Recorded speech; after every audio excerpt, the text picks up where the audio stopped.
Literally, you've never seen Wizard of Oz? I'm a friend of Dorothy, so fuck off. I'm not Eli, friend of Dorothy Vanto. Period. Start your sublight engines. It's time for RuPaul's Pod Race, a queer Star Wars podcast. Welcome back to another week of chaos. I'm Jess. My handle that you can find me at is Kawaii Jessio on most social media. And my gender this week is Hunter. Sorry, babe. The mullet stays on during chip surgery. Bad Batch. I want him to have an undercut. I want him to like bow his head down and all his hair like falls forward. You're getting undercut tech, so congrats. I don't want that. Undercut tech, though. No, that's what I'm saying is undercut Hunter confirms him lesbian Hunter. He already has a mullet. Like, that's Exactly. gay culture. My name is Ollie. My pronouns are they, them. My social media ad is Ollie Fresh with a PH on pretty much all social media sites. And my gender this week is DIY lobotomy. I'm Noah. My pronouns are he, him, and you can find me on TikTok at the Jewish Jedi. And my gender this week is my favorite baby baddie, blonde, beautiful, badass bimbo babe, Captain Rex. I did spend an inordinate amount of time finding appropriate B-word synonyms that meant close to the same thing to use for that, so... Not bitch? Bad bitch? Like, Rex I didn't want to call my bestie babe bimbo babe a bitch. That's so cruel of me. Hi, my name is Mel. I use they, them pronouns. You can find me on TikTok at GrunkleRex. My gender this week is... okay, sorry, I have to prepare myself because I'm about to do an impression. Imagine I'm Jasper Hale from the Twilight series. Vital scars. Nothing could have prepared me for what came out of your mouth after you said, imagine I'm Jasper Hale from the Twilight franchise. I knew what you were going to do, and it still shocked me. We were watching the episode together, and you said that like every 5 seconds. You were like, vital scars. I was like, I was like, I'm trying to watch the show. I read Twilight for the first time about 7 months ago, so. Oh my god. My name is Klaudia. My pronouns are she, her. You can find me on social media at Klaudia Says with a K, K-A-L-U-D-I-A says. My gender of the week is Homewrecker 9 Nub. This comes from a comic panel that we're... Oh my god. What? I forgot about this. The reason that this came up was there was a comic of, I believe, Zeb in some gathering of the rebellion, and Zeb is, for context, Zeb in this comic is double cheeked up. He has the roundest bubble butt I've ever seen in a comic. And Nine Nub is just checking it out. And we just noticed it in that panel. And that's all I could think about. So guys, a lot happened this week. One of our big accomplishments, I'll say, we did it, guys. Tumblr artist at Pencil Scratchins on Tumblr, at Pencil Scratchin on Twitter, drew RexSaw art, and it was beautiful. And it was everything I needed in my life. I loved it so much. I just want, we talk about RexSaw, our favorite rare pair, so much. Thank you, Pencil Scratchins. We were sitting on a call together when I received a message that this had been posted, and I was like, stop the presses. Everybody shut up. Look at this right now. And it was like, I have never had a collective experience like that before of people just collectively losing their minds at one. I love converting new people to RexSaw. Welcome to RexSaw Nation. Glad you're here on a Rex Bad Batch week because... So for some fun context, I actually was not on this voice call while this was happening. I had some family over and Ollie texted me and they just said, Noah, Pencil Scratchins emergency. And I sprinted upstairs to hear about this because I literally was like, I didn't remember what we were talking about, but I was like, I have to go right now. And they were like, what? And I was like, I have to go. And I literally ran up to my fucking room, threw my laptop open, and I was like, what's happening? What occurred? And I was not disappointed. So go look at this beautiful art. There's Rex with stubble. It's so good. Y'all, I am so excited. We are entering the RexSawnaissance. So let's actually, now that we've covered that, an episode of The Bad Batch came out. It was Vital episode Scars. 7. It was called Vital Scars. Please. Or as I like to call it, the alternate title, Return of the King. We have been joking and calling it the Return of the King and making Lord of the Rings jokes, and also because Rex means king, for aeons, and when we found out that he would be in it. And then they did a Lord of the Rings reference to introduce him. Like, it was really full circle, and big shout out. I hope that it was on purpose. It felt good, felt organic, and epic Aragorn moment. I loved it very much. I hate to be critical of a Poncho moment. That being said, his poncho at one point looked like, I hate to say it. It was like thick on him. Does that make sense? He looked like the looked broadside of a barn.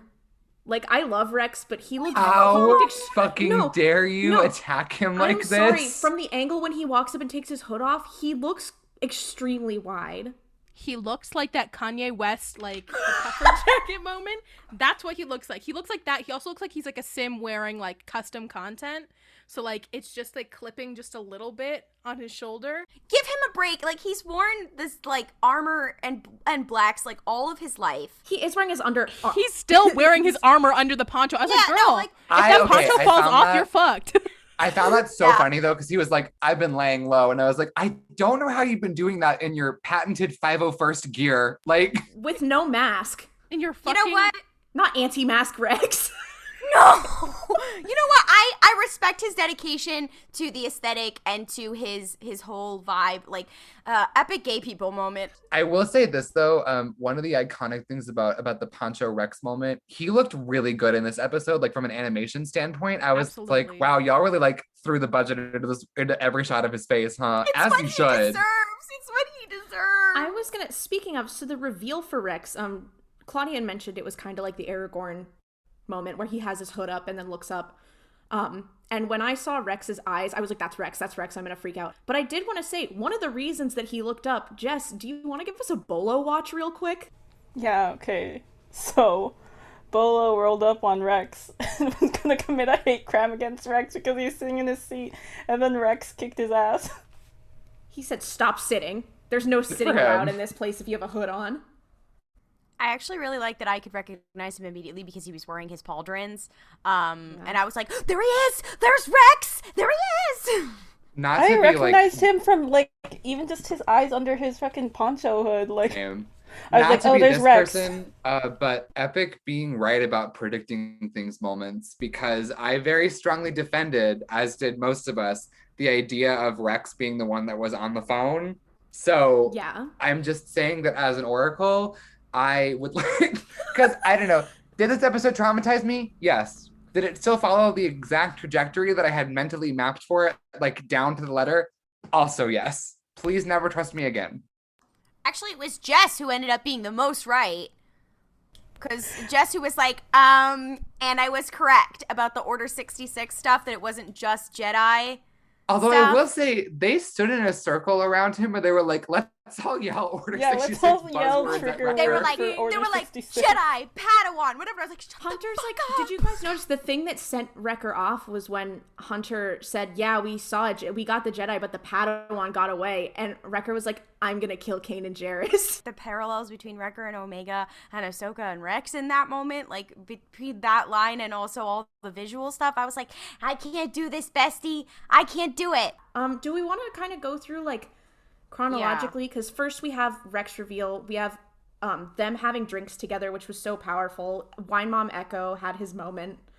I will say I was not alone in this. I wanted Echo and Rex to sort of react more to seeing one another than they did. Like, it was fine, but I also was like, okay. Especially like considering Echo thought Rex was dead. Like straight up, he thought Rex was dead, and then he walks in, he's like, But I did have this thought is because they also talked about Fives in this episode, and I think it's clear Echo already knew Fives was dead. He probably just didn't know the exact context. But what gets me is I think that this shows that the way that clones think about death is absolutely different from other people, because it's like they are literally born and bred to fight and die, which sucks. But it's evident in the way that Echo was responding to seeing Rex alive and to talking about Fives, who has been with him since the beginning. Yeah, what I was going to say is I also think that there's just a possibility that during the Bad Batch arc in season 7 of Clone Wars, like there is like a little bit of a time jump in between of them like coming back from fucking whatever Skako Minor to wherever the fuck they were, I forgot. Where I do think that would have been the time where Rex would have been like, "Hey bestie, bad news about Fives." The other thing too is I keep forgetting that Echo has been plugged into the Separatist stuff for so long, so we don't know what kind of information he was getting while in there. True, so I that's forgot also about that. like he hasn't been totally cut off from the world. And I am getting the horrible mental image of, I don't know how the Separatists would find out that like Fives fucking died, but I am imagining a horrible mental image where Echo's like tied up and like in his little stupid tech clan pod being like, oh, your brother died, and he's like, oh, wig, I hate that, thank you. I really don't think they would have gotten that information about one specific clone, though. No, I mean, I know, but still. It would just be like lists of like what troops like had casualties or whatever, and like how many casualties. Either that or it would have been some variety of like clone went rogue, got imprisoned, and Tried then to was kill executed. Palpatine. Not him finding out Fives died from a fucking Star Wars BuzzFeed article. Top 5 clones who tried to kill Palpatine. Number 1 will shock you. No, number 5 will shock you. Fucking, I hate it here. I feel really bad because when people are like, oh my gosh, what if they go to Braca? I'm like, Cal Kestis is on Braca. For those of you who haven't played Jedi Fallen Order, Cal Kestis has been on Braca since Order 66 until 5 years after. And I remember being like, when the trailer came out and we saw the ship graveyard, people were like, oh, what if they go to Braca? I'm like, oh, I don't think that would make sense because Cal Kestis, like, he obviously hasn't seen clones and blah, blah, blah. And then they were like, yeah, we have to go to Braca. And I was like, oh, well, there's egg on my face, huh? I was the same as a person also presently replaying Fallen Order. Like that's what I'm doing with my free time. And I was like, hey besties, this planet looks fucking nothing like Braca, both from space and on the surface. I was like, where is the rain? Where like it was like sunny and kind side of misty. Of the planet? Well, it almost definitely was, because the thing about Braca, as we see it in Fallen Order, is that it's an actual scrap yard. Like things are being brought there. That was more of a pile. I feel like there was like a pile they were gonna get to later, and that's why there were only scouts moving around it. I know we've moved to Braca, but I just want to say the moment where Rex is like, wait, you guys don't have your chips out? And then he's like, immediate dad mode. He's like, oh, this is my child now. It broke me inside. Like he immediately went from like, oh, this bitch called me old to that's my child now. And Hunter being like, but that's my child. Wait a minute. Like him going immediately into dad mode, like it sent me, I was so emotionally fragile. I couldn't deal with it. I'm also losing it at Rex being like, oh, you guys don't have your chips out, and immediately getting like, oh my god, just like my boys. Just like when I had to freaking like watch Jesse die. Like that's what I'm thinking about, is Rex being like, yeah, it's when he was like, I can't bury any more of our brothers, I was like, bestie, me too. Like honestly. Yeah, I was just gonna like ask, like, how much time do we think has passed since Order 66? Because this had to have been like a month or two, right? I think 2 months max.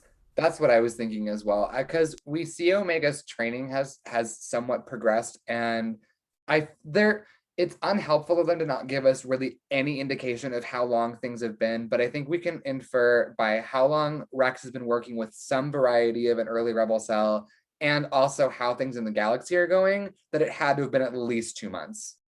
When Rex was talking about I can't bury any more of my brothers, and I couldn't deal with that, it made me think of this Tumblr post where someone was like, in order for him and Ahsoka to have that whole graveyard for everybody on the Venator ship, he would have had to take the helmet off of every single one of them to do that, and look at every single one of their faces to do that.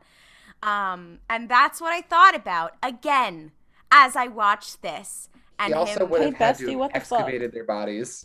Hey besties, what the fuck? I can't do this right now. You know what's so funny too is like, here's the thing I was thinking about, funny and not in actually funny and really sad, is I'm imagining the scene towards the end when Rex shoots Wrecker with the stun beam when he's about to attack Omega, all I can think about is him being like, oh my god, it's happening again. Like, this is no good. And him being like, I'm just imagining him saying, like, they save Wrecker in the rest of the batch, and all he can think about is, like, imagine all of the people in the 501st and in, what is it, the 332nd that is Ahsoka's Legion? That we couldn't save because, like, we didn't have this, we weren't in this situation. Like, and again, I do still believe the clones think very differently about death than the regs do. Not the regs, but, like, the Natborns. But I digress. I just wanted to posit a very sad thought that came up in my head of what if Omega did end up having to kill Wrecker in that moment? Literally? No, because her finger was on the trigger and, like, she was ready to pull. Like, if it was like milliseconds away from, like, her straight up murking Wrecker. Okay, but this is what I was thinking was, like, we were talking about how all of our theories and whatever, and how the darkest one we could think of was, what if they just had Wrecker just straight up go for Omega and point a gun at her? And that was the exact one they did. I was like, of all the crazy fucked up Order 66 things that, or like scenarios that we've been running through, like, I watched it in a state of shock, and then I saw the scene again, like, on TikTok, whatever, and I was like, they made that terrifying. Like, if I was a child watching this, they chose the darkest timeline. Like, so not to get on my, like, okay, so last week, and I'm not sure if I said this on the pod or if I mentioned it on my TikTok, but I talked about the idea of, like, Wrecker going evil Baymax, as in, like, does bad thing, but then pretty much immediately recovers from that, and I do think that's what happened, and I also don't think they're going to address this as, like, a trauma for Omega, because nobody seemed to be that, like, angry at Wrecker after the fact. They were like, hey bud, happens to the best of us that we get taken over by inhibitor chips. Like, even she was like, okay, guess we're done now. Like, that's sort of what I see. But the also, other thing too is that Omega's the one who knows about the chips, and Omega was the first to be like, Crosshair, don't be upset, it's not your fault. So it's like, I feel like Omega is gonna be more forgiving than, like, literally probably than she should be. But I do also think, though, there was a moment in the episode where I literally was like, is Wrecker's head gonna fucking explode? Because, like, I know they wouldn't do that on this type of show, but I fully was like, oh, hey, his head's gonna blow up. Like, physically it's gonna implode. Omega's, like, whole entire energy this episode with the chips was really interesting to me. Because, like you said, she is the person who knows the most out of the gang about the chips. Even, I would argue, more so than Rex, like, in terms of just, like, her understanding, because of whatever relationship she has with the Kaminoans, which we can get into later. But, like, there's a line she has, I wrote it down because I was like, whoa, girl, like, what are you talking about? Where I think it's a combination of her being a child and anxious, but also, like, she says to Hunter, like, just because this worked on Rex doesn't mean it's going to work on Wrecker. And the fact that she said that, like, I was like, okay, first of all, so true, bestie. Second of all, like, what does that mean? What do you know that you're not saying, bestie? Like, what happens if that doesn't work besides death? Here's my thing. They had a couple, like, illuminating moments about chips from Omega in here. And I know everyone was saying, like, oh, she would be more forgiving or whatever. And, like, they're all forgiving, but, like, she is also a child and may grow up, and that would be a trauma later for her that, like, yeah, maybe she forgives him, but that's still fucks with you. But I also think, like, her whole purpose is being, like, you know how, like, the wisdom of a child sort of thing, which can be a bit of a trope. Like, it can be a real thing, but it can also be a bit of a trope thing when you have a child character with adults. And that she's very much, like, having the insight that the adults are maybe too wrapped up in the situation to have. They chose Omega to say a couple different things. The line that Mel just mentioned. And then when they were like, and then they specifically had a moment where Rex is like, how did you guys find out about the chips? And they were like, oh, Omega told us. And then he goes, how do you know that, like, do you have a chip? And she's like, no. And I feel like that was very important. I don't think she has a chip. Like, I am more inclined to agree that she does not have a chip. I guess My question too is, I think that this is illuminating like what is her purpose, because her purpose is not to be controlled. Like she has another purpose, and that's what I'm wondering now. That's what I was thinking, because even here's my thing, even if she did for whatever reason have an inhibitor chip, I'm like, can you imagine Omega tries to kill the Bad Batch? Like they're fully like, she's She like, you would guys are in fully kill violation them. of Order 66. Okay, but this They is wouldn't what be I'm able to saying fight back. They're like, that's a child. Wrecker's like, she has a knife to my face, and they're like, well, you can't hit her back. She's a baby. They hold her up like Chucky in the fucking movie, and they're Chucky, I hate you. they throw This is my her thing, though. into something. It's not necessarily a murder chip, it's just a control chip. I'm willing to bet that Omega has regular aging. I think that that's something we've all kind of talked about. Yeah. I think Omega has regular aging. What if the Kaminoans knew that obviously they knew the war was going to end when it did. So what if they were like, we don't need to put chips in the later batches because it'll already be the Empire and the Jedi will already be dead. How deep does this go? Wait, I don't know if that works though, because if she had regular aging, like they had never seen her on Kamino before. And she's like, what, 8? It had seemed like the clone woman. I forgot her name. Is it Nala Se? Or is that It's Lama Nala Su? Se. Okay. I felt like she kept her on a pretty short leash up until she got the fuck out. And the Bad Batch were kind of busy for the entire war. So I think it's very well possible that like she was just like chilling with Nala Se for the past 8 years. But also that just kind of goes into my overall theory about where the fuck Omega's purpose lies. I think it's just that the Kaminoans realize that unless there is a war going on, clones do not have a purpose, right? In their eyes, clones mean a whole lot to me. Call me Plo Koon because clones mean a lot to me. Call me Plo Koon because I don't think that you guys are expendable. Anyways, what I was saying was I do think like them experimenting with what can they have clones specialize in and do is definitely something that Omega could be a part of. Like, oh, like she seemed to be like a medical companion for Nala Se. And so like, you know, nurse practitioner Omega.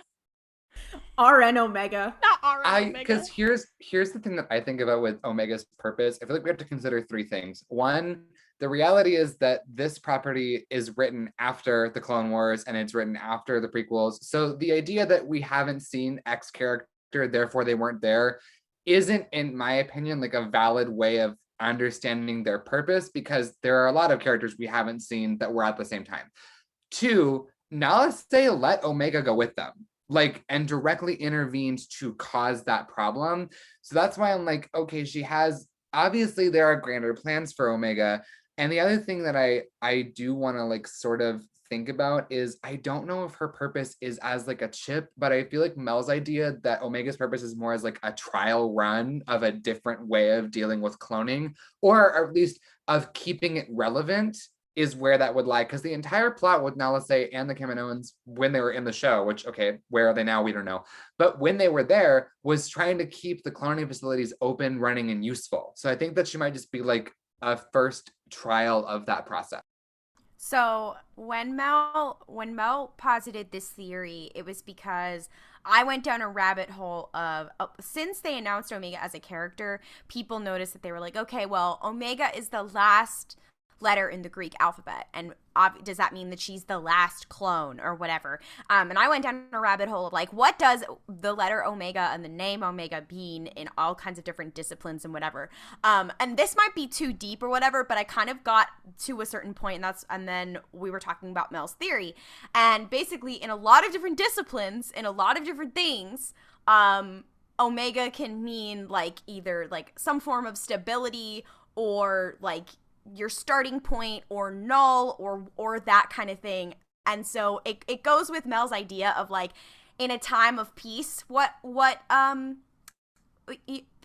a clone for a time of peace. But I think it also goes with her abilities. So the 2 things that we've seen her do are be very smart and know a lot of things, but also be able to pick things up very quickly. We've seen that as mimicking, but like she picks things up very quickly, and maybe that's like she picks up like the hand signals and how they do their missions very quickly. She mimics them literally. She has all this information in her brain.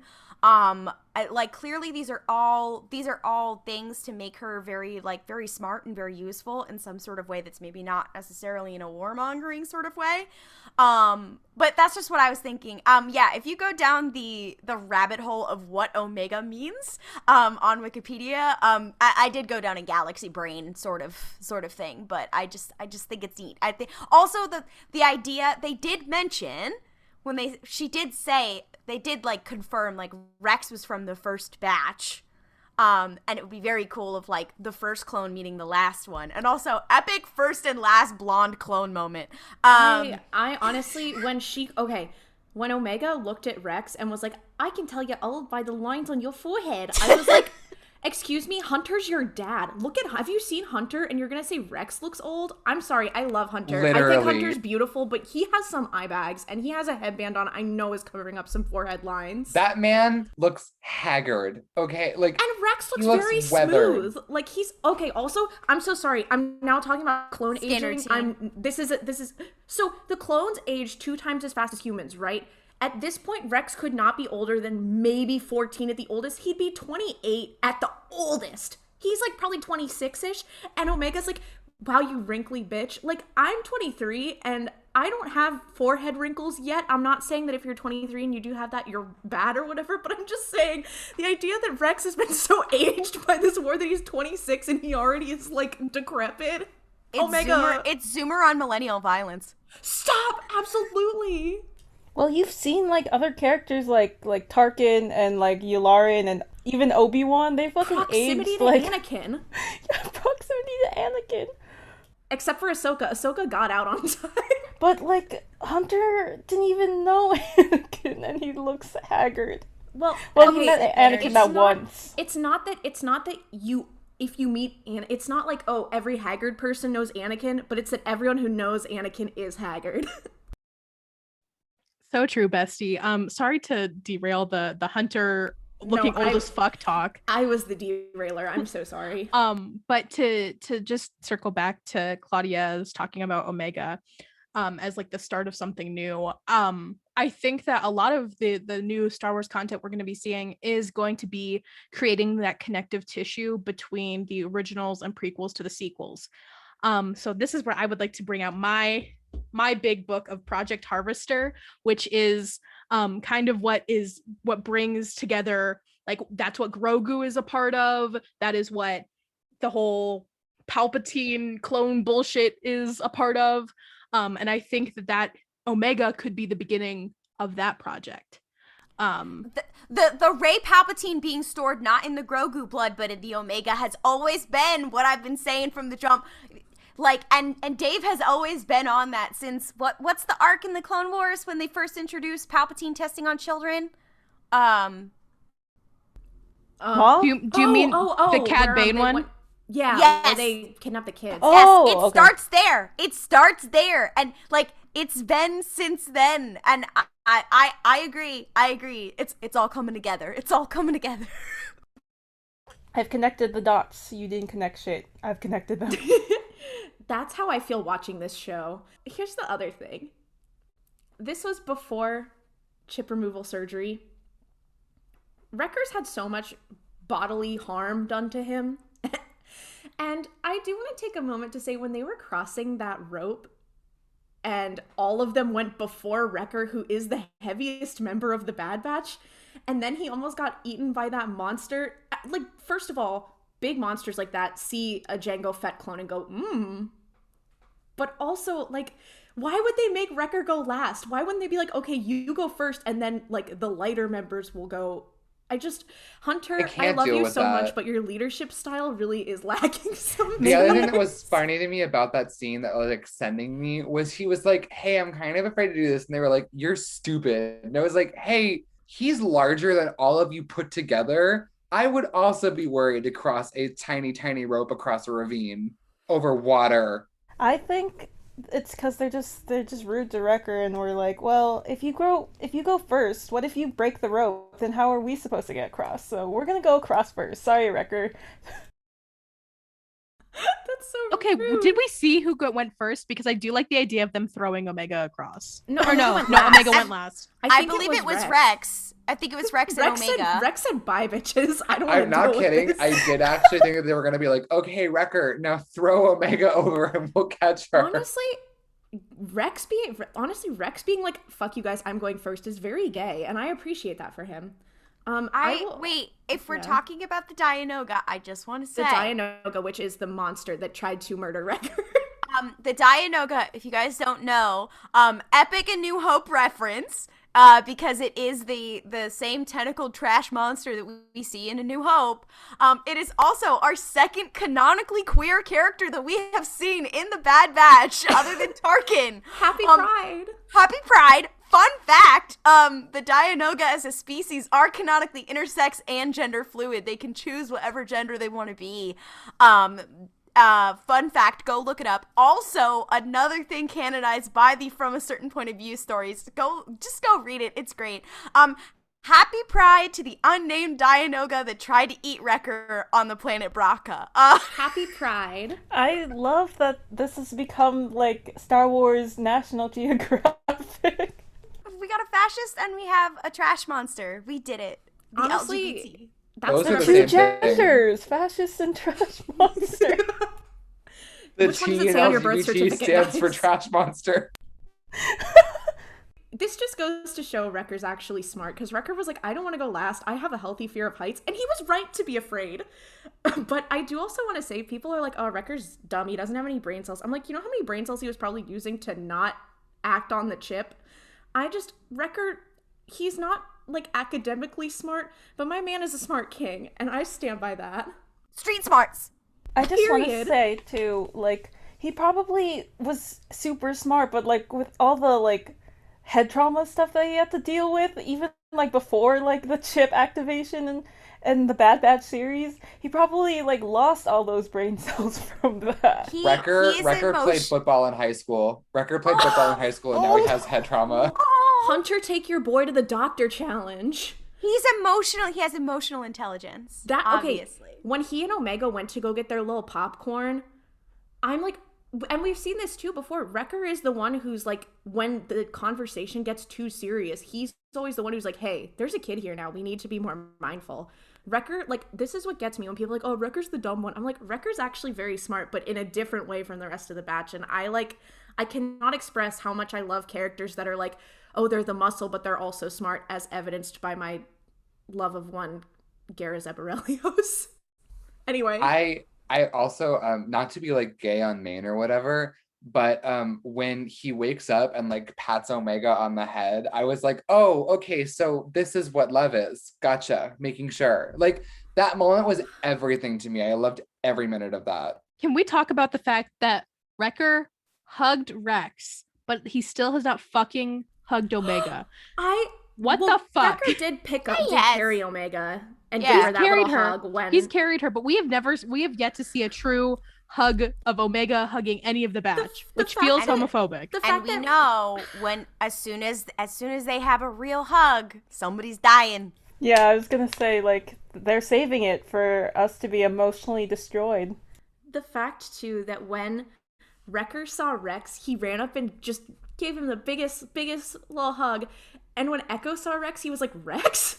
And the closest thing that Echo and Rex got to a hug was when Wrecker's chip activated and he threw Echo at Rex. Rex is that freaking text message image. It's like I thought my stepdad died, and then he sent me this, and this is I live, bitch. But it's literally it's literally Rex showing up at Sid's place, and Echo's like, I thought my CEO died. I wanna say, going back to Wrecker chip activation moment, was when he's like, you know, he's obviously in a lot of pain and he could have like snapped at any second, and they're all just like taking their sweet ass time, like, yeah, he's fine. And they all turned their backs to him right at that moment, like all of them. Like no one was watching him, and they turned around, they're like, yeah, he's okay, we're just gonna do our things over here. And then that's when he was like, I'm gonna kill you all now.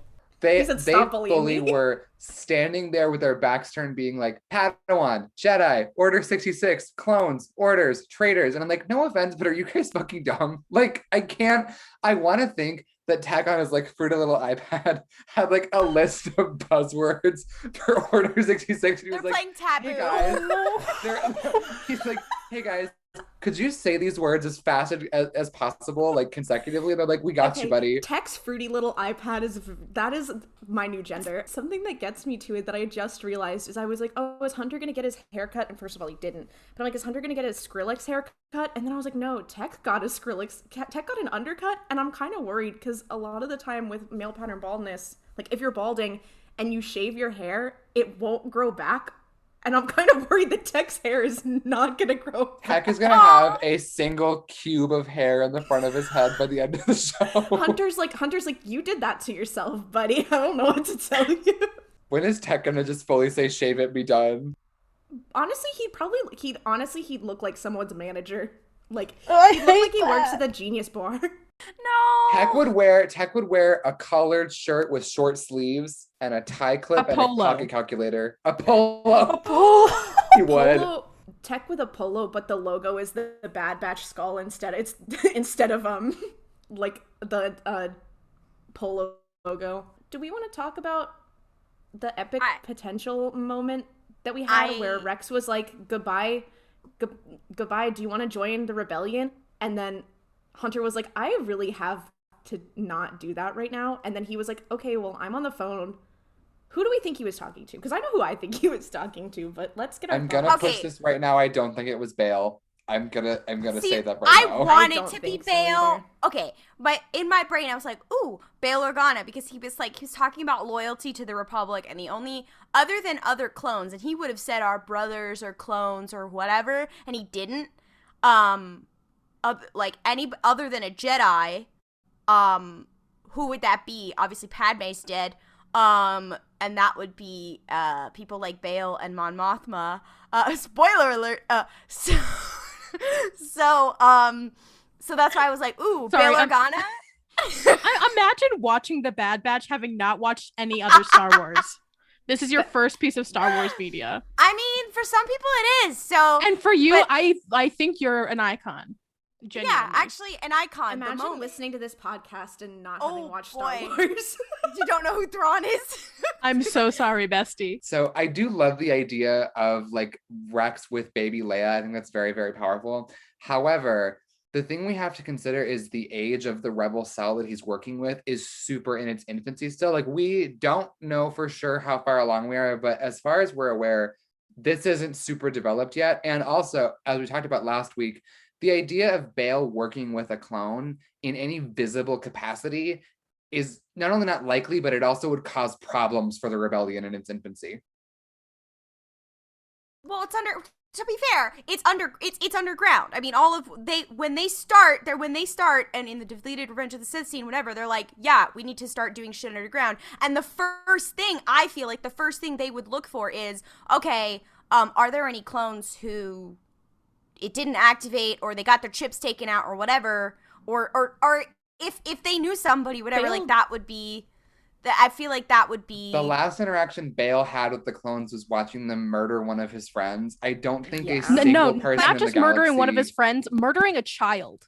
Oh yeah, but a literal child. But also, Bail probably thought Rex was dead because everyone thought Rex was dead. I don't think Rex would go to he a said he was listed senator. as KIA. Like, he was listed as killed in action. That's what they were saying about knows. him. But Bail, I also don't think Rex would go to Bail. I really do love it to be Bail, but Padme and Bail fought for clone rights in the Senate. That's all I'm gonna say. And while I agree with that, I think also just based on the Ahsoka book, which once again, and the Ahsoka book could easily and has things that are no longer canon in it, that based on where Bail is mentally informing this rebel cell is not in a position to do anything, because that book takes place in 18 BBY, and like it seems like he's like, I'm just kind of looking for anyone, all hands on deck at this point, bestie. Like I don't know what the fuck I'm doing. I think that's exactly what it is, though. I think that's what they're doing right now. They're like, I'm just looking for people. And additionally, I don't think it's necessarily that they're looking for clones to be like, oh, hey, bestie, like, what's up? It's like, how do we this is an army of millions and millions of people. How do we most efficiently take them down? So that is why I think that Rex may not be working with the Martez or with Bail Organa, but the Martez sisters could be easily working with Bail Organa. Yeah, I agree. I will also say, I think this is a theory that we all have kind of talked about. What I do believe happened to Rex is Ahsoka leaves, he leaves, whatever. They are not together anymore. And he goes, I don't really know what to do right now. I've never been by myself. I'm going to go to the one person who I know who is not in any way affiliated with the Republic right now, and that is one Saw Gerrera and the Onderon Rebels. And, well, I will say, there is a scene in the trailer, the only scene in the trailer that we have not yet seen is on Onderon. And I'm saying that is how get back to Onderon. There's a scene where they're in, like, the Onderon town square from Clone Wars, and Tech is driving like one of those Imperial Walker looking things. So what I could, or at least we've been at least that's how it's framed to be. It could be something totally different, but yeah. But what I think that could mean is now we have a connection, and Mel and Jess, and I think Noah was there and I were talking about this, is the idea of them, I think either mid-season or like next couple episodes or like very last episode, is them being like, okay, no, we do need to actually be a part of and like help these people. It's going to be Omega being like, no, but we have to help them. And they're going to be like, okay, fine. So they call Rex, and Rex is like, hey, come to Onderon. And they go to Onderon, and then he's like, yeah, your friend murdered a bunch of people here. Talking about Crosshair. But I do think that Rex is the through line for how they get back to Onderon. I do think that it will probably be like the next episode because, yeah, I think Klaudia was the one who was saying that.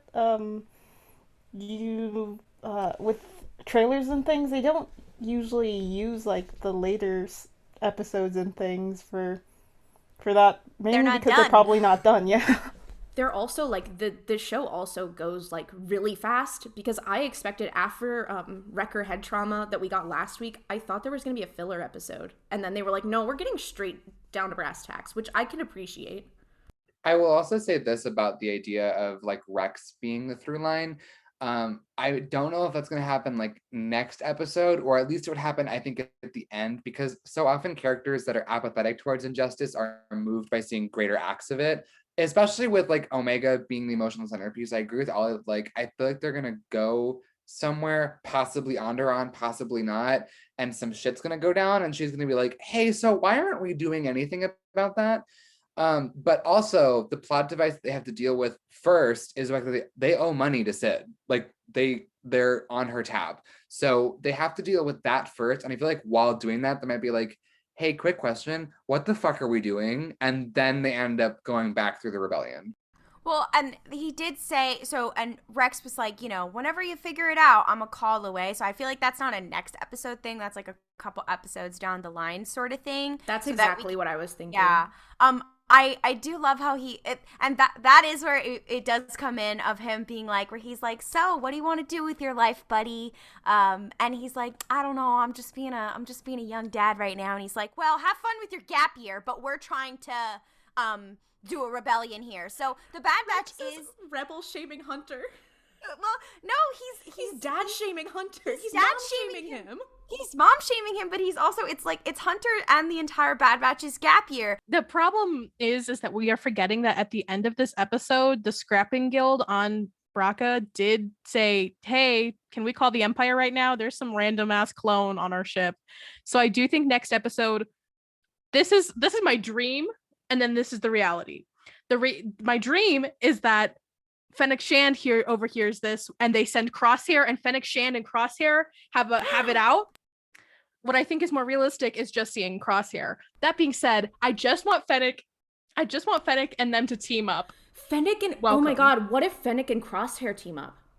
That is also another another possibility. What I think realistically would be Fennec going to get them, and then Crosshair also being there, and then Fennec being like, oh, I don't like how that gentleman is looking at them.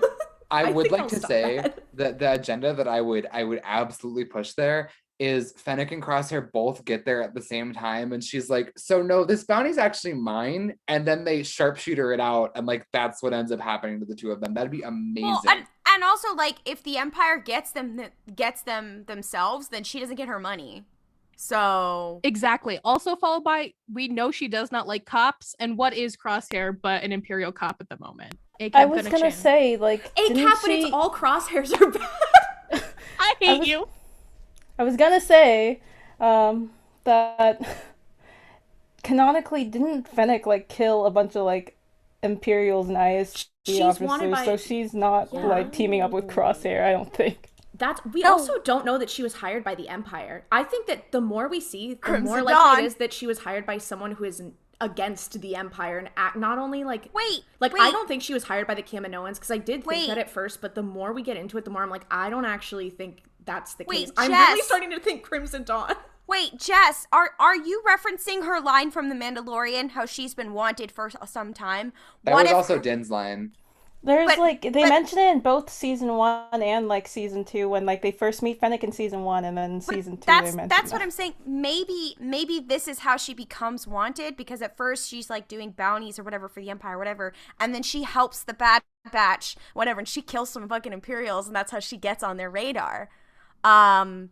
Maybe that's the backstory of that line, is this entire series. There are two things that I would like to propose. One of them is that we have to remember that whoever did hire Fennec does not have a competing interest against the Bad Batch. They have a competing interest in acquiring Omega, alive, notably. So that also helps us sort of figure out what her actual purpose is knowing who hired her. But also, I don't know if Fennec would necessarily help the Bad Batch unless it like actively helped her own interest. But like, I would find it extremely funny if this entire series just exists to set up Fennec Shan's notoriety in the next series. But there was that line, and yeah, true, and the Book of Boba Fett. But like, there was that line when Fennec first came into the show where they were like, she's really new on the scene, but she's also known as like a badass. But like, that alludes to the idea that she has a reputation to build. Like, not to jump on Claudia's Crimson Dawn like coattails, but in the Star Wars War of the Bounty Hunters comics, spoilers for that, like, Crimson Dawn is making its comeback. So we could also be seeing Crimson Dawn, like, in the Bad Batch. Right now, what I'm thinking is what's going to happen to Crosshair, and I just got the mental image of Fennec and Crosshair fighting, and the Bad Batch being like, we gotta get out of here, and then Crosshair gets fucking murked by Fennec, and they're all like, oh, okay. and that's why she's wanted, because she took out Crosshair, who's like one of their biggest assets. Oh, wait, that's really sad. That's valid. That being said, another concept, once again, because I do love the idea of the Batch and Fennec teaming up, instead of it being Fennec who takes out Crosshair, Crosshair is about to take out Fennec, and who takes out Crosshair? Omega. Powerful. Yes, I love that. Thank you. That would move her character development along from finger on the trigger to finger pulling the trigger from this episode. And then Fennec and Hunter co-parenting Omega. There we go. Perfect. We brought it back. We come full circle. We've solved the Bad Batch. So do we want to also, if anyone wants to write more Fenter, please tag me. I'm at Ollie Fresh on every platform. So do we want to go ahead and say, like, what are our thoughts in general about this episode? And then we'll do Cody Watch. I liked it. I mean, I will say they added the more Clone Wars era properties that I interact with, the sadder and more depressing Order 66 becomes. Because I remember experiencing it, like, because the prequels came out when I was a kid. So those were the first Star Wars movies that I watched, were the prequels. And I was like, oh no, the Jedi, that sucks. That's, oh well. Whereas like viewing it through the lens of the clones makes it infinitely harder to sit through and infinitely more weighty, because these are people that we know and interact with. And seeing that happen again, even though I consciously was like, meta-wise, I know where this is going in my head. Like, I understand what's about to happen, but I still was like, ah, damn, that sucked. But seeing Rex did pretty much make up for all of that, because like, my beautiful blonde boy returned to the show in a poncho. Be gay, wear ponchos. That's my new motto. That's actually one thing that I like about this episode, and that they've done a good job of setting up in the Bad Batch in general, is a lot of the best of the Star Wars properties have been the TV shows because they exist in that connective tissue between something. And all of them have, with the Clone Wars, it was, we know how this is going to end, and that suspense and that dread of how we're going to get there was very interesting to play in that space. With Rebels, it's the same. We know how it's going to end. We don't know how it's going to end for these characters, but we do know how it's going to end, and we're playing in that space with The Mandalorian. And then with this, well, with The Mandalorian, they set up right from the jump. They go, we know how this is going to end, which is the baby has to go to the Jedi, and so then we play in that space. And then with this, it's very much of like, we know these clones are either dead or they got chips in their brains, and they're probably not gonna live that long. It's not very many clones live that long. So again, we are living in this space of borrowed time, which Dave and co seem to really excel at. And so I think that's why it's had the same, it's not always suspense, but like it's had the same kind of like dread almost for every episode. For me, is that it's like, well, we know what's going to happen. They're either going to get their chips taken out or get them activated or die or one of these things. And like, we know, we just don't know how we're going to get there. And obviously, you know, before Rebels came out, we didn't know that Rex was going to survive and all that kind of shit as well. Mel, do you want to share your thoughts on the Bad Batch? I enjoyed it. There's not much more for me to say other than that.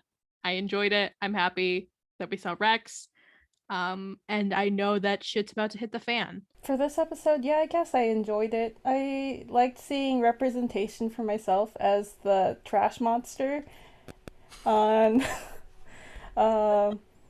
were some good, wholesome moments between Omega and Wrecker that made me feel soft. Also, Tech getting beat up made me and my friend laugh really hard, even though we shouldn't have laughed at that. But yeah, overall I thought it was really good. Not the toxicity. Toxicity, but no, tech. Stop. Wow, we would have never gotten that if you hadn't said that, thank Ollie. you for the explanation, Ollie. I would have never known what you meant by that. Look, I know that I always appreciate someone explaining a joke. Right. Very Okay. tech of you. But I liked the episode. I know, yeah. I'm pretty sure we've reached like the peak, and now we're gonna start the roller coaster's about to actually start now. We've been climbing up. We're heading down now, everyone, so strap in. They did say the back half of the season is going to be foot on the gas, and now that I've rewatched the Clone Wars, I like have seen, you know, when the seasons do this and when they're foot on the gas, and I'm like, oh, they're doing step on the gas, step on the gas, step on the gas. I really liked this episode. You guys basically covered everything that I would have said. What I really liked about it was that it ended on almost like not a happy note, but it ended on a more positive note. Like the batch was all okay. We now are not going to be having to constantly worry about if their chips are going to activate or not. So I feel like we get a bit of a reprieve before we go into the bad part. Yeah. And now with that said, Cody watch. Jess? I need to break open my emergency clown nose eventually, because we can't keep doing this every week of there's no Cody, he wasn't there. Like, I literally, you know, Rex with his hood over his face in the beginning of the episode, and I was like, there's Rex, and my friend was like, how do you know that's not Cody? It could be Cody, your beloved. And I was like, no, because Cody's not going to show up. This is not my beautiful husband. I feel like the This Is Fine dog sitting in a room filled with fire. That's me every week watching The Bad Batch. Is like, this is fine. He's not coming. That's Okay, but here's the thing. I do still think he's coming. I think it's been such a long time since we've seen Crosshair that if they want to pull a real emotional punch with Crosshair and Rex and Onderon, if that is something that is happening, pulling out the Cody gun. I had an idea. So during the episode, when the Bad Batch was like, yeah, our chips just didn't work, Rex was like, oh, there's not many clones who resisted the chip. And I was like, not many? So my first thought was Wolf and Gregor. And I still think that what he's talking about. And I don't think Gregor so much resisted the chip as he just wasn't there. But I do think Wolf is probably the most likely candidate for that. But then Rex was like, and I've never been on this side of the surgery before. So I was like, Rex would not have let Wolf get his chip removed without being there. He's like, that is my special boy. It's the two of us. So I'm still like, I'm kind of confused as to this state. Or maybe they just, honestly, I don't really know. But I don't think this happened, because I do think Dave wants evil Cody. But I do think it would be very funny if we're so worried about how Cody's dealing with this, and Cody just like resisted, like he shot down Obi-Wan and then was like, that's not right, and then just left. Cody's like, ripped to Order 66, but I'm different. Cody's like, I'm built different, and has literally just been like hanging out on Onderon with Rex, like sipping a martini this whole time. Hey y'all, Mel here, just popping in to say that during Pride Month we want to highlight LGBT causes that are near and dear to our hearts. Last week we supported the LGBTQ Freedom Fund, and this week we'd like to share with you the Sylvia Rivera Law Project. The SRLP works to guarantee that all people are free to self-determine their gender identity and expression, regardless of income or race, and without facing harassment, discrimination, or violence. The link to donate to them is in our show notes. Happy Pride, and let's get into the second half of the podcast.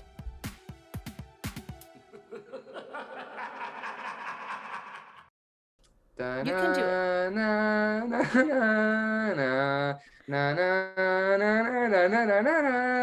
That's as much as I'm going to sing. So, this is the first segment that I'm actually like taking the fucking reins on. I'm taking over for Mel this week in terms of doing Is It Legends or Did I Just Make It Up? So the premise of this is very simple, and we are going to keep score. I'm going to present something that may or may not be a fact from Legends. And then my fellow co-hosts are going to guess if it is a real thing from Legends or if I just made it up for funsies. My first, is it Legends or is it canon fact? There is, in 1984, George Lucas wrote, produced, and directed a movie titled Caravan of Courage, an Ewok Adventure that starred a human family trapped on Endor that had to survive against Ewoks. That's true. I know that's true. I know that's true. I've seen it. I think it That's is true. Legends. I know that's true. Oh, wait. There's someone on... I believe it's on Disney Plus now. There's the Ewok Legends. Adventures. Jess, do you want to guess? Yeah, that's true. I'm pretty sure that's on Disney Plus also. There's actually someone on TikTok who's named after the girl from that movie that I follow, and I don't remember who it is. But... I hate it here. But yeah, no, that's actually the sequel movie because there were two of those. Yeah. And they were made for they were made for TV movies that just exist forever now. I can't. So we'll always have that. My next legend, or did I make it up? Is that, and I do love Star Wars creature names. I am a very obsessed with Star Wars animals, as we are aware. However, on most forest planets, there is an animal that is called a Gacklebat. Fake. You made that up. Oh, a what? A Gacklebat. I'm gonna say you made that up. I don't know. I want it to be Legends, so I'm saying Legends. I'm gonna say Legends as well. Like, that sounds like something that someone would make up. Like, that's something I would make up. But I also really enjoy the thought of it actually being Legends. Like, Legends is fucked up. So yeah, I'm gonna say Legends. So yeah, this is actually in Legends. Fucker. It's an animal. It's called a Gacklebat, and it injects venom into its prey to paralyze them, and then it eats them. Oh my god. Oh my god. God damn. Gacklebats don't fuck around. Jesus. Honestly, I want a Gacklebat. I want to hang out with one. Death by Gacklebat. If I die because of the Gacklebat, don't prosecute the Gacklebat. The Gacklebat caught me slipping, and that's on me.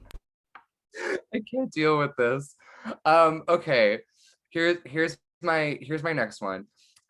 So the location that I'm about to talk about is pre like High Republic era. This is like Old Republic. On Nal Hutta, so the planet that the Hutts like rule over, their most concentrated place, they have a prison that is designed specifically for Force sensitives, and they use that to imprison Force sensitives in the Old Republic era. Legends. That's true. I feel like that one sounds a little bit too, like, it sounds like you're trying to trick me. So I'm going to say that one's Noah made it up.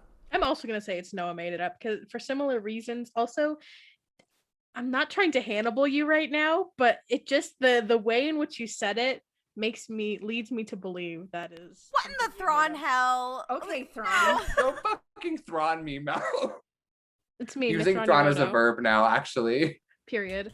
BBC Yeah, Sherlock I also ass. think that Noah just made that up. Like, I don't know about, like, a force-sensitive, like, prison on Malhut. It doesn't... but Legends is fucked up. But yeah, it sounds like Noah made that up to me. So, here's the thing. I did make this one up, but only by location. Because Where is it then? Fuck! I was No, so I don't. close. They didn't. There's not like a location listed, but like there are prisons that exist specifically to capture and hold force sensitive people. I mean, I believe that because they did have like the force sensitive, like Citadel. naughty force sensitive children box for Maul on Mandalore. I literally was thinking No, of the. that's what I the call it the Citadel. lunchbox. That's the Citadel. That's what the Citadel was. I don't think the I Citadel think was that for was just force a really sensitives. fucked up It was just a prison. That was just It was an just a angry fucked up jail. No, it was for Jedi. Epic and prison industrial complex moment. Love Anyways, Star Wars for that. Dooku, Okay, why did you perpetuate the prison industrial complex? not very sexy. not very Oh, not oh, very no, Pride no, Month no. of you, Dooku. I was Dooku's not correct. very based. I was correct. The Citadel, also known as Citadel Station, was a prison constructed on the planet Lola Seu by the Jedi Order to hold rogue Jedi. Early in the Clone Wars, it was captured by the Confederacy of Independent Systems, and Osi Sobek became its warden. This is my last one for today. On Hoth, this is after the Battle of Hoth. Luke Skywalker fights a creature known as Wampa Vader that is a regular Wampa that can shapeshift into the Sith Lord Darth Vader, and he has to fight it to death to leave the planet. This feels real. This feels real. That's the same energy as him on Dagobah. I'll say it's real. I think that's legit. What the fuck? Wampa Vader? Actually, I think this is real. I think I've heard about Wampa Vader. I'm gonna say it's real. Okay, Like, all I this can has think of unlocked something in my brain. All I can think of is the Wonka Vader from Willy Not Wonka. Wonka Vader. Wonka Vader? Like the elevator? Charlie, I am your father. Does that mean that Gene Wilder plays Vader? Stop! I and think that's survive. Legends. I think it's Legends. I think it's true. Are we all voted? Yes. So yeah, this is a real thing. Oh my god, you see? Lucasfilm's derogatory. So I swear I heard some talk this about this actually before. Wampa Vader actually comes from a video game that was made just after the release of Empire, and they wanted to capitalize off of it, and they made Wampa Vader, and it is a Wampa that transforms into Darth Vader. The great thing about Star Wars is that the stupider it is, the more likely it is to be true. And the fact that we were all like, yeah, that sounds about right. God bless. I'm having some sort of mental breakdown right I'm now. having one of I'm these having moments. a malfunction. Hey, Noah, this felt insane because I've always been on the other half of it. I feel This is how it fucking feels. Because by the way, when I was like finding the Legends ones, I literally was like, I feel like I'm gaslighting people by talking about this. literally. I'm not gonna lie though, the weirdest part was like finding things from Legends and being like, this is real. And I have to It's say, so weird. I have to fucking say the word Gacklebat without losing my shit. I really do love Gacklebat. I think that's what I'm going to be for Halloween next year. Do we want to go on? There's some other stuff we wanted to talk about. Yeah. So I would like to interject and talk about Wikipedia and what they're doing for Pride this month. So basically, I don't know if you're up to date with the Wikipedia drama. You know, we have a member of this podcast who has gone through some Wikipedia drama themselves. We won't get into it here. We'll have that lore drop later. We can't talk about my we Wikipedia We drama. can't talk about my Ollie's beef with drama. Wikipedia. Well, there was one person in specific, but we won't get into it. That's just a can't. little teaser.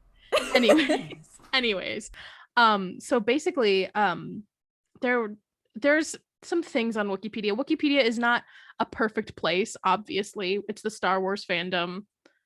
We'll never know peace. But specifically, there's like some language used on the site, and just in general, like, you know, it's Star Wars. It's not necessarily the most inclusive place, always, but they're working actively to change that and to be better. But because of that, there is some division within the Wikipedia, like editors and whatnot. So they did lose their Twitter. I don't know if they've gotten it back in the time since. But yeah, basically the mods have been beefing, which once again, they were beefing for genuine reasons, like making sure people's like correct names are being listed on Wikipedia and whatnot. But this month, because it is Pride Month, Wikipedia is doing this thing called Wiki Project Pride. And basically they're working to improve in-universe articles about canon and legends characters who are in the LGBTQIA plus community, and out-of-universe articles about LGBTQIA plus Star Wars contributors like artists and actors. Yeah. And specifically this Pride, they're really wanting to fix the Dr. Aphra page because it's really fucked up and like severely like undersourced. She is one of the few canon queer characters that we have in Star Wars. She's a lesbian. And she's in her own like self-titled thing. She's not just a side character. She has her own content that is based around her. Like a main character who has a whole kiss. Like it's her. We got one. Yeah. So yeah, basically this is for me just to say, if you're interested in working on that project, in the show notes, along with the nonprofit that we're uplifting this week, I suggest you should check out Wikipedia Project Stardust on Dr. Aphra, because it's great work, and that's not necessarily the, you know, part of Star Wars I'm doing like editing and things, but I do enjoy perusing Wikipedia. So if it can be a better place, it's wild. I love Wikipedia for all its flaws, and yeah. So happy Pride. Fix Dr. Aphra's Wikipedia page. I think it is now time, unless anyone has anything else they want to say, for our favorite segment, which is Name That Ship. So this one is not particularly, I will say the ship is not particularly like evil, but it is one that I saw and was like, huh? Without further ado, the title of this is Hand to Heart Combat. Oh, I'm sorry. To introduce the segment, Name That Ship is when one of us will find a fan fiction, usually on AO3. We will read the title, the tags, and the summary, and our esteemed hosts will have to guess what the ship is. So yeah, this one is called Hand to Heart Combat. The tags are character A / character B. Minor or background relationships. Characters, character A, character B. So, okay, here's the thing. There's a lot of characters. If I read them, it's gonna give it away right away. So I'm not going to read, like, all of the characters tagged, because you will be like, oh, okay. So I'll just get straight to the additional tags. Cross-posted on fanfiction.net. Canon typical violence. Non-canon relationship. Alternate universe. Canon divergence. Sabine ships it. So does everyone else, TBH. How does one tag? It's just pure OTP crack, okay? What more do you want from me? Romantic fluff. Tags may change. Also, tags are hard. Some parts of this are outdated, but oh well. So there's not a lot going on in the tags, but the summary is character A admired character B, but he was adamant about this. He did not love character B. Did he? What was that? What was the last tag? Some parts of this are outdated, but oh well. Yeah, so I was going to ask, so what's the rating? When was it last updated, Sure, and how so many it was- chapters? This was completed on October 22nd, 2017. Oh, It has 12,000 words. I'm guessing Rebels. Correct. Are they both Rebels characters? They're both in Rebels, yes. Is it gay? No. Oh, It's straight a hetero ship. It is a hetero ship. Oh. Is it Thrawn and Hera? It is not. I would not bring that here. Yeah, don't bring that here. I would execute them if that were the Execute. case. Is it Hera and Order- Kanan? It is not. Okay, It is well, we not. know that allegedly Sabine ships it. Okay, I will say there is back. based one of on the your tags judgment, is, would one of the Sabine ship tags- it? One of the tags is minor Kanan Jarrus / Harrison Dula. So they are there in the background. I'm sorry, Noah. What was your question? In your opinion, would Sabine actually ship this relationship? It's hard to say because I don't think that she would be like, fuck no. But I don't think she would be particularly like, oh my god, yes, I'm so excited. Does it Like, I involve think an she would be Imperial neutral. character? It does not. Is it So Luke? they're all rebels? It is not Luke. Sorry, not Luke. Is it Ezra Leia? It is not. So wait, are they? Is it all Star Wars Rebels characters or just people from that era? No, they are all characters in the show. Are they all Ghost Crew members? No. Wait, no. You said that Ghost it's Crew not members. Imperial. Not Zeb. Oh, I thought you meant character. One of them is, and it is Zeb. Oh no. And you said they're not Imperial, so it's not Price / Zeb, right? That's where my head Ahsoka? was going. You got it. It is Ahsoka. What? This fanfic is I don't want to roast this author, but the first one is Zeb is playing chess with Chopper. And Ahsoka walks in and she was like, oh, where's Kanan? I was going to train with him. And Zeb's like, I'll train with you. And he like jumps up out of his chair and then they train together. And he's like, I think I might be in love with you. And that's like, the thing is, it's not inherently a bad ship, but I just saw it and was like, whoa. I'm sorry, but I disagree that fucking Sabine would ship that because she, like, Sabine knows Callus and she's like, how fucking dare you? What I thought was funny is because when I was reading this, I was like, it's not an inherently problematic ship, but it just feels so wrong. And they did bad. they did tag it as Garasoka. Ugh. Not Garrett. Okay, because here's the thing. You're like, nothing about it is the worst thing ever, but my entire body is like, oh, we shall not be indulging in this behavior tonight. Like, It's not bad because they are both consenting adults, but it's just like, no, they're both gay. They can't. They wouldn't. I would like to posit in my evil Filoniverse that this is the ship that has the callus the callus Tano or not the callus. No, pause. Let me finish. Instead of the callus of babies, it is the Tigruta Lasat child, Jaina Tano Aurelios. Not Jaina Solo, who is Han and Leia's Legends child. Jason is fucking Han and Leia's. No, I'm saying that's a lot. I feel like Zeb would take Ahsoka's last name. Period. Yeah, as I should. think so. Male way. I will say this. I have one evil thought about this ship, and I feel like it'd be, here's my thing. This is gay lesbian solidarity. However, if I feel like they'd be like, hey, have you ever like tried it with someone of the opposite sex? Actually, They're I each feel other's like that's- beards. I actually feel like that's really in character, Noah. Like that actually feels like that. That's what I'm thinking. I'm like, not to like push this agenda because like I'm not. However, I think it'd be really funny if they just got like a little bit drunk one night and started looking at each other like, hey, have you like ever thought about? And they're like, not really. And then we smash cut to the next morning where both of them are like, we're never fucking talking about this ever again. Epic Arlani and Thrawn moment. Stop. I have a fic. Okay, gang. So here's the thing. I know Name That Ship is about romantic ships. That is not what I'm bringing to the table today. Huh? I simply saw this in a tag and it made me feel insane. And I need to share it with you. I guess I'm gonna have you guess the based on the story the tag tells. You'll know who characters you have to guess. Are you ready? As ready as I'll ever be. Tags. Parent-child relationship. Alien biology. Male lactation. But it's not as sexy and gross as I had intended. But it's not like that good Teen Wolf style male lactation. Protectiveness. How the fuck do I rate male lactation fic that isn't very sexual? Not beta red. Run on sentences. What the fuck? What the fuck? Can you give us number? Wait, can you give us number of when was it finished, rating, and number of chapters, please? Yeah, it's only one chapter. It's 2,100 2,191 words, and it was published on the 15th of December 2019.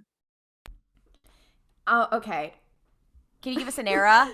An era of characters. An era post original trilogy. Do you know what this is, Ollie? It's post original trilogy? Yeah. No, then I don't. Oh, okay. Oh, that actually Hey, tell me. Okay, here's a quick question. Is Chewbacca involved? Nope. Thank God. Is it? Does this Okay, wait. It's you said alien biology, right? Yep. Is it Nine Nub?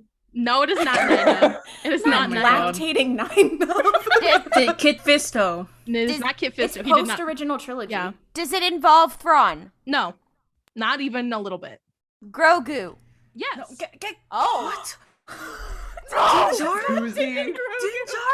Din Djarin. No.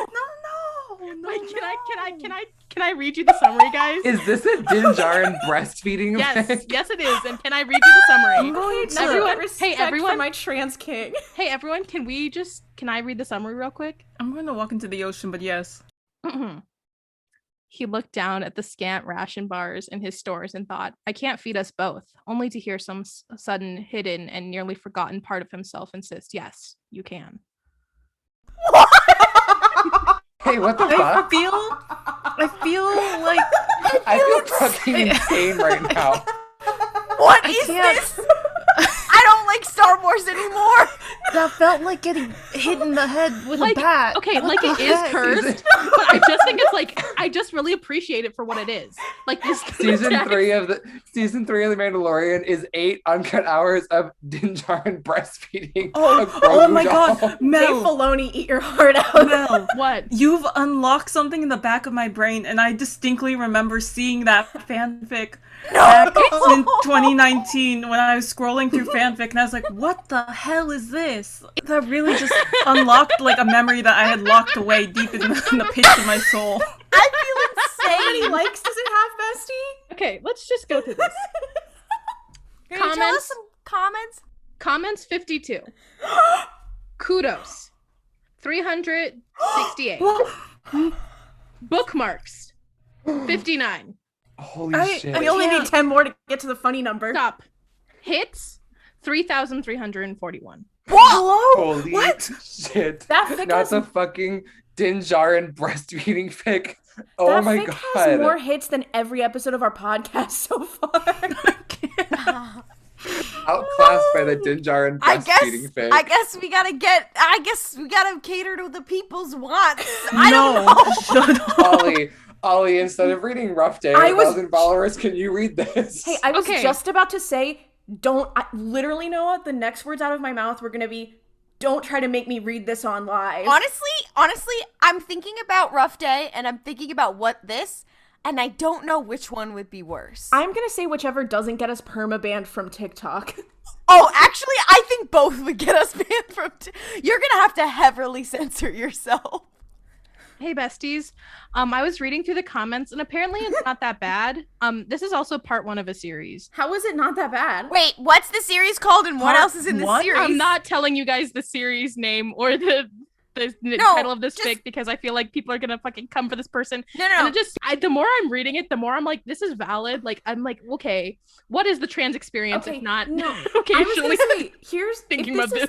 If this is like Dynasty for trans tea. Din Djarin, yeah, and it's so just valid. like it just happens. I I'm think- like, okay, but here's like the thing. making it the point, I'm like, what in the fuck? Here's the thing. It's like it's not much like the Emperor Callus or whatever. It's not the concept that's the problem. It's the tags that told a story. Yeah, it's the tags. It's the way it's framed. Like when you read us the summary, whatever, I was like, that the cursed energy coming off of it is the thing. I was like, nothing wrong with trans Din Djarin. Nothing wrong with that. No, and you know what he is? I've decided Yeah. just now. Dave Filoni, Din Djarin is Peaceful transgender. trans Din Djarin. Also followed by, I don't think though in this fic he is transgender. I think it's just alien biology that makes him able to breastfeed.